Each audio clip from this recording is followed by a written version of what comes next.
Bryan, it's great to welcome you to Get Connected. Great to be here. Thank you very much. So your character in Mad Men is in limbo. Yeah, and limbo's getting crowded. Poor Sal. You know, all I officially know is that he's not dead. You know, although Matt and everyone used to be connected to the Sopranos, I'm not in the back of a truck whacked going off into the East River. So knock on wood for that. A fascinating series, award-winning. You've won awards. You have a face for that era, don't you? Yeah, I think you slick anybody's hair back and they'll be fine in that, and get in Janie Bryant's costumes and the great sets. You know, there is no stone unturned. Every detail is thought out. You know, even to the newspapers that we're reading on set that day, they've researched and they have a replica of the newspaper of that day they picked in history.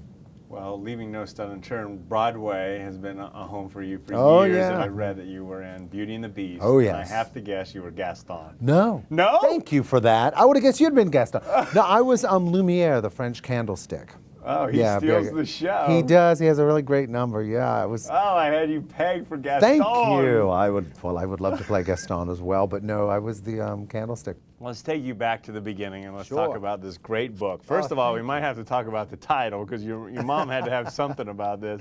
She ain't heavy, she's my mother. The title, she thought it had something to do with her battling her weight, and as I explained the book to her, she said, "Oh no, it's how we carried each other through life." It's such a humorous book in a lot of ways, your life experiences, but you grew up in New Orleans. Yeah, born and raised. I'm just curious because you grew up there. Pre-Katrina, the New Orleans you knew and the people you knew, and then post. In a way, I think it's wiser. I think now, you know, they call it the city that care forgot. Well, you know, they kind of had to grow up a little bit and say, you know what, next time the hurricane is coming this way, we got to get out of here. Pretty much what everybody comes to New Orleans for is back. It's been back, I would say, within the first year after Katrina. The French Quarter, the Garden District, Uptown, all the rest. There are more restaurants open now in New Orleans than there were before. And the way of life is pretty much back to normal, you know, even through this BP disaster.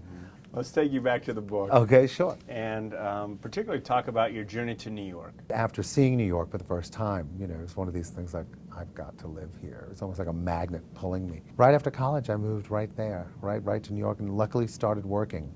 I never could, and after a while, I never could see myself anywhere else. But now I guess I got weaned off of New York.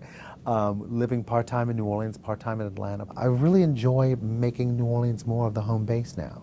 I like being in the South. I like it just a little easier. You talk so fondly of your partner. You guys have been together over 21 years now. 21 years. Yes. What's the key to a successful relationship? I guess I learned that from my mom and dad. It's like, although they had problems, they never gave up. Everyone wants this immediate gratification, and if it's not right, then toss it away. We're disposable everything. And my mother and father refused to believe that relationships, I guess, were disposable. Like I said in the book, I thought something was wrong with me. I was attracted to men, and I had girlfriends, but, you know, and I didn't want to be like my character, as you know, I realized my character in Mad Men, who clearly is a gay man, but he was married, and it wasn't until I met Tom that I went, oh yeah, you, oh gosh. And it was that kind of, you know, realization. What advice would you give to others living out their dreams? Just do it. You know, it's not a dress rehearsal. So many people want to put you in a category. So many people want to because that's how they live. So many people on the sidelines watching the parade, be the parade. You know? And you've lived it. You're a great example. I love the parade. Thank you. It's wonderful. It is a parade of great stories, real life stories, good advice, and I recommend it. Thank you so much. I appreciate it. Thanks for having me.